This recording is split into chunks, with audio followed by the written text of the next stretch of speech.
Olá, tudo bem? Olha só, na última aula nós fizemos esses conteúdos todos que eu vou falar hoje, nós já comentamos aqui em outras aulas anteriores, sendo que a aula passada nós focamos na relação entre as escalas termométricas. Vimos que esse nosso conteúdo é sobre calor. Então, nós já vimos a diferença entre calor e temperatura, vimos que tínhamos a definição de temperatura, vimos a definição de calor, vimos que esse calor é medido através de uma quantidade, e essa quantidade de calor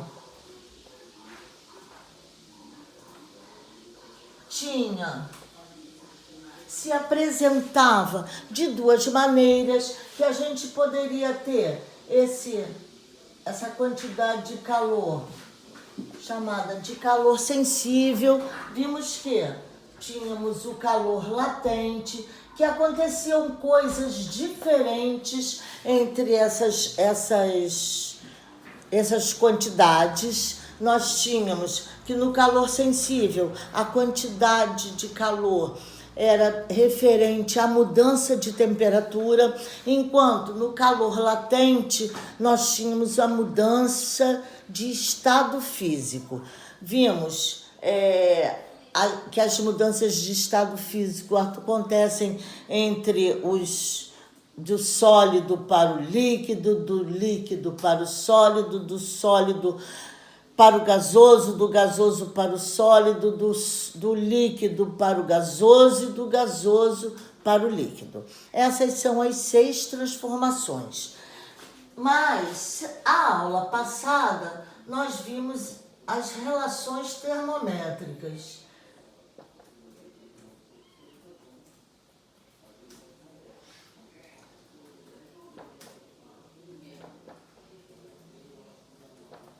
E aí vimos escalas termométricas, e as mais usuais são Celsius, Fahrenheit e Kelvin. As 3 mais usadas no mundo inteiro. Vimos que a Kelvin é também chamada de escala absoluta, onde possui o zero absoluto. E aí eu gostaria que vocês definissem para mim depois, tudo vai estar na lista, nas atividades. O que é o zero absoluto? O que representa o zero absoluto para a comunidade científica, tá certo? O que é para a física um zero absoluto? Bom, isso nós fizemos essas relações termométricas, essas escalas, trabalhamos entre as escalas, houve uma lista de atividades que eu já postei na outra aula, o gabarito, tá? Eu postei como aula a resolução das atividades passadas anteriormente, certo? Hoje nós vamos falar exatamente dessas quantidades de calor aqui. Vou rememorar para vocês as fórmulas. Então, aqui, calor sensível será dada pela expressão mc delta T, onde M é a massa do corpo que está sofrendo aquela variação de temperatura. C é o calor específico do material que compõe aquele corpo. E delta T é a variação de temperatura que o corpo está sofrendo.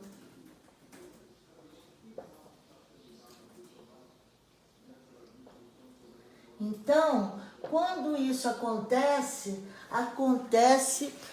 mudança de temperatura. Então, um corpo absorve calor ou perde calor independente se está calor sensível se houver mudança de temperatura. Então, se ele está baixando a temperatura ou se ele está aumentando a temperatura, se ele está baixando, está perdendo calor. Se ele está aumentando a temperatura, ele está ganhando calor. E isso é calor sensível. Não podemos esquecer, tá? Que para isso tem que haver a mudança de temperatura. Então, só existe calor sensível enquanto a temperatura está se modificando. E aí, a massa pode estar, unidades usadas em gramas, o calor específico está em calorias por gramas graus Celsius e a variação de temperatura está em graus Celsius. Certo, gente? Isso é usado, muito usado. Poderia ter aqui outra massa também. Eu tenho que prestar atenção sempre se a massa e o calor específico e a temperatura estão sendo usados nessas unidades. Então, eu posso dar um exercício para vocês dando a massa em quilograma, mas o calor específico está em caloria por gramas graus Celsius. Vocês serão obrigados a usar, cuidado com isso, tá? Vocês serão obrigados a usar a massa em gramas. Por quê? Porque não é interessante mexer com o calor específico.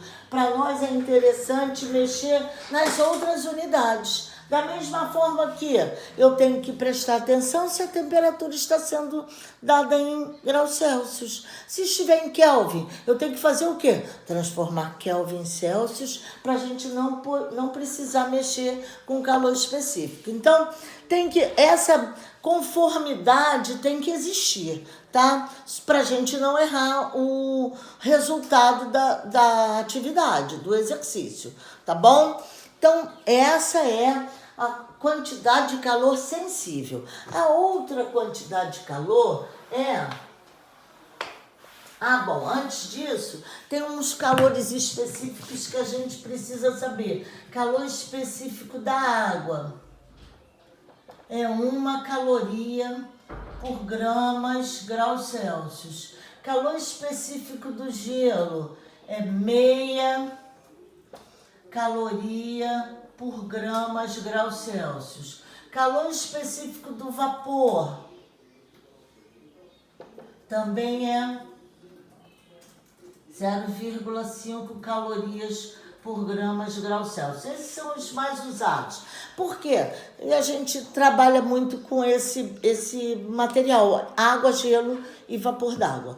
Agora, quando isso, não precisam vocês ficarem preocupados, porque sempre vem como dado do enunciado. Então, você, no final do enunciado, depois da pergunta, ou do determine, ou do calcule, virá dados. Calor específico da água, 1 caloria por gramas graus Celsius. Calor específico do gelo, meia caloria por gramas graus Celsius, tá certo? Então, essa questão numérica, isso aí é bom a gente falar, porque esses valores, calor específico é sempre um valor fixo. Para cada material a gente vai ter um valor. Mas esses, como são mais usados, eu não preciso me preocupar se eu vou ter no enunciado ou não. Não é obrigatório, é bom, é fácil, é comum que no enunciado venham esses valores, mas não é obrigado a ter. Esses valores você normalmente já vai estar acostumado a usar, então normalmente já vai saber qual o valor usado. Agora, o outro calor que nós vamos trabalhar nas atividades de hoje, que eu vou passar para vocês, será o calor latente. E aí, esse calor latente é o calor da mudança de estado. Sabe-se, tá, que Quando há a mudança de estado, enquanto ocorrer a mudança de estado, não há alteração de temperatura. Quando a temperatura começa a se alterar, é porque acabou a mudança de estado. O gelo já derreteu totalmente, a água já evaporou totalmente, e aí já virou vapor d'água. Aí, nesse momento em que não existe mais a mudança, a transformação, aí acabou o calor latente. Enquanto estivermos trabalhando com calor latente, obrigatoriamente está acontecendo a mudança do estado.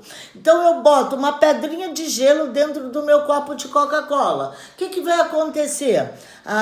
O gelo vai derreter.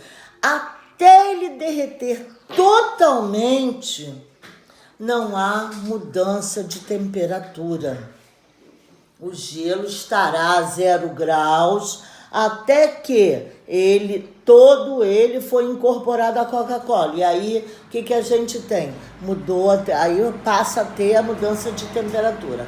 Fora isso, enquanto está acontecendo a fusão, ele não altera a temperatura. Somente há a mudança de estado.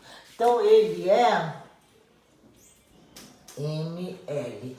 E esse L é latente de fusão, latente de vaporização e vice-versa, tá?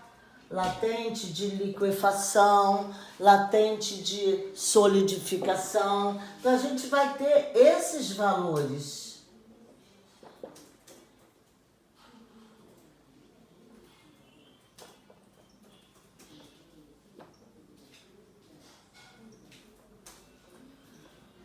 Fusão e solidificação, esse é 80 calorias por gramas, esse é menos 80 calorias por grama.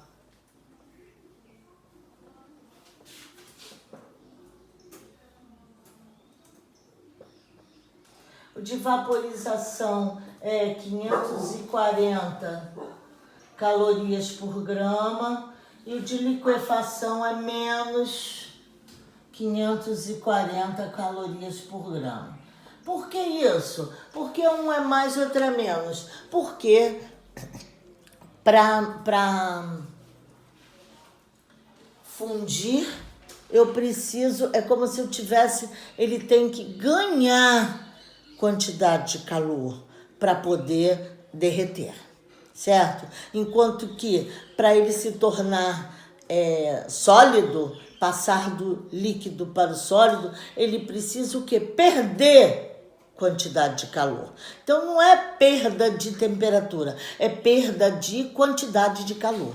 Por isso eles têm esses sinais opostos, porque fusão e solidificação são opostas, né? A fusão é a transformação do sólido para o líquido, a solidificação é a transformação do líquido para o sólido. Então, isso aqui é da água, tá, gente? Esses valores são da água. Fusão do gelo, solidificação da água.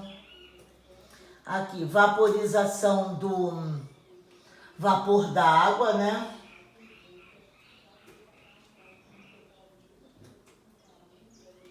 E aqui, liquefação é também do vapor d'água, né?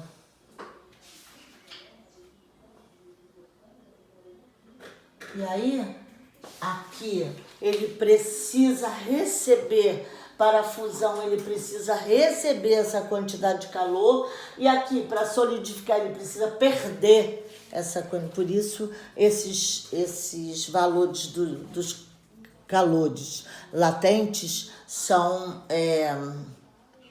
opostos ou simétricos, tá? Eles têm o mesmo valor, só que um é mais, outro é menos. Bom, com isso, nós vimos, então, algumas coisas novas. E aí, eu posso ainda falar em capacidade térmica. A capacidade térmica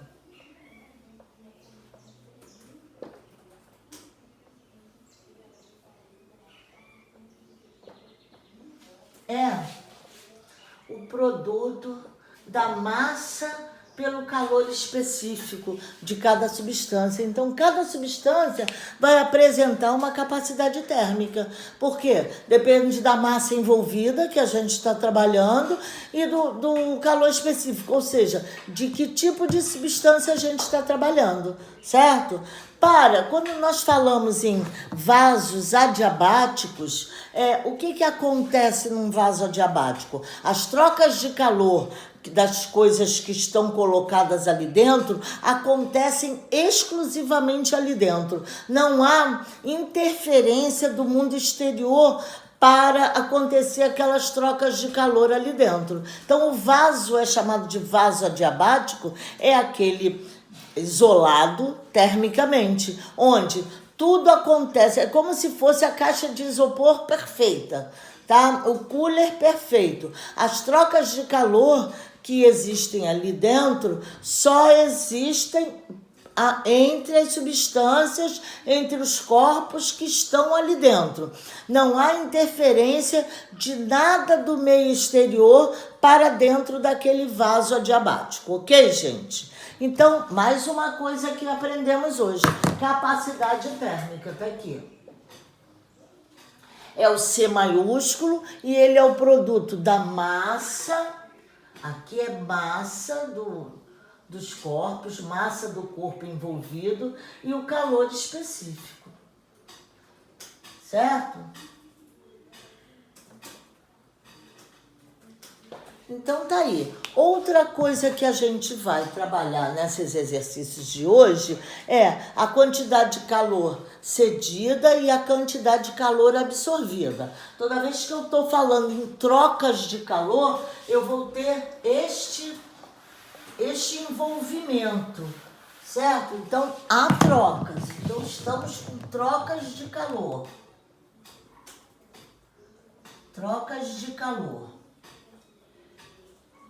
Num vaso adiabático, ou seja, as trocas só acontecem dentro com os corpos que estão ali depositados dentro daquele vaso, daquele recipiente. E aí, se esse recipiente adiabático não vai permitir que nenhuma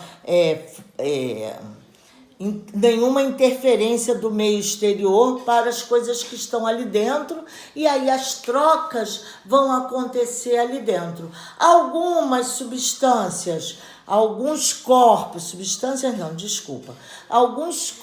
que estão ali vão ceder calor e outros que estão ali dentro vão absorver calor. Sempre os que estão com maior temperatura, os de maior temperatura,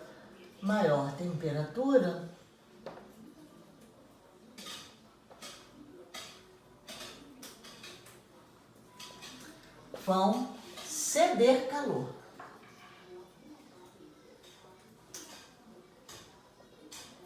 E os de menor temperatura vão absorver calor.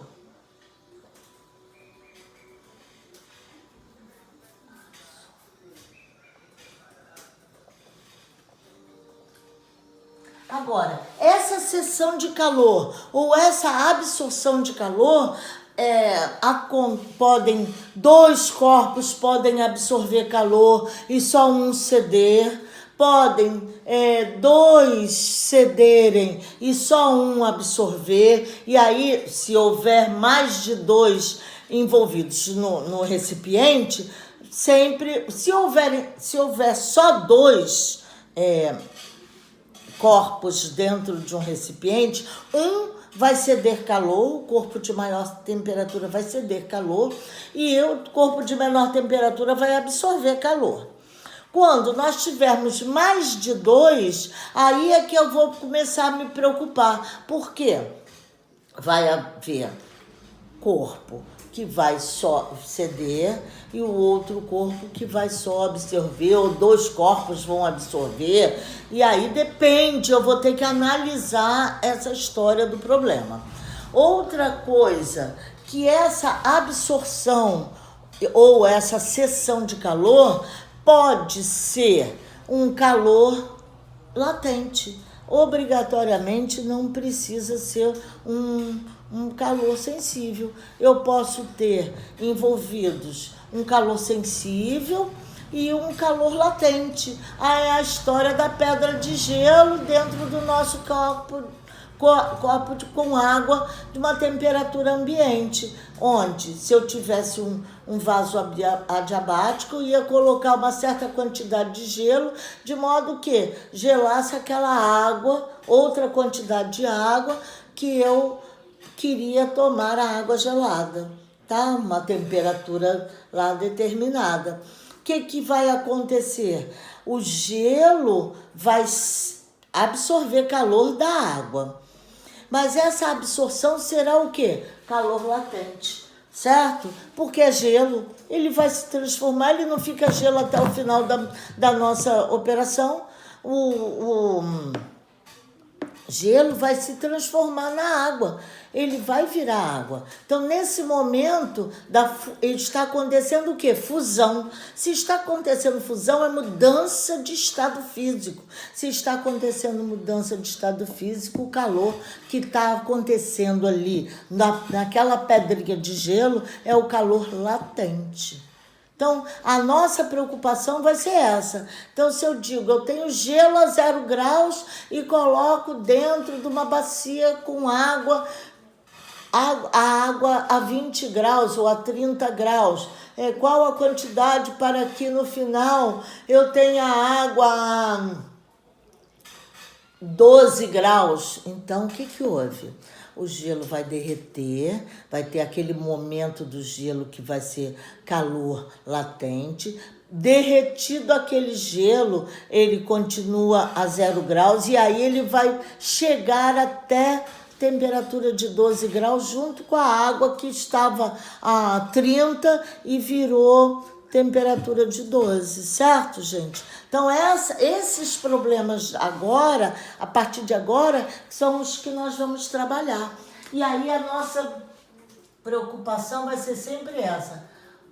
O calor cedido vai ter que ser, porque é vaso adiabático. Então, é recipiente isolado termicamente. Então, é isolamento térmico, não a troca com o meio exterior. Então, calor cedido vai ser igual ao calor absorvido. Tem gente que gosta de trabalhar assim, tem gente que gosta de botar Q cedido, mas Q absorvido é igual a 0. E aí a gente tem que se preocupar com quem é a maior temperatura, quem é o menor, cuidar de modo que uns sejam mais, outros sejam menos, os calores, tá? Sejam positivos, outros sejam negativos, tá certo? Então, a partir de agora, eu vou